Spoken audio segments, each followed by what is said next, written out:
علیہ السلام کو کیسے علم ہوا کہ میرے اوپر جادو ہو چکا ہے؟ تو اس سلسلے میں روایت کے اندر آتا ہے کہ ایک مرتبہ اللہ کے نبی صلی اللہ علیہ وسلم سوئے ہوئے، اسی درمیان دو فرشتے اللہ کے نبی صلی اللہ علیہ وسلم کے پاس آتے ہیں، ایک آپ کے سرہانے بیٹھ جاتا ہے اور ایک آپ کے پیروں کی جانب بیٹھ جاتا ہے۔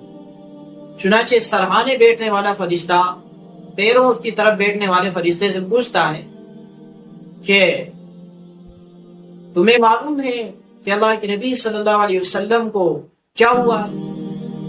تو فرشتہ کہتا ہے کہ اللہ کے نبی صلی اللہ علیہ وسلم پر جادو کیا گیا ہے۔ وہ فرشتہ دوسرا سوال کرتا ہے کہ یہ جادو کس نے کیا ہے؟ تو پہلا فرشتہ جواب دیتا ہے کہ یہ جادو لبید بن عاصم یہودی نے کیا۔ وہ فرشتہ پوچھتا ہے کہ آپ علیہ السلام پر جادو کس طرح کیا گیا ہے؟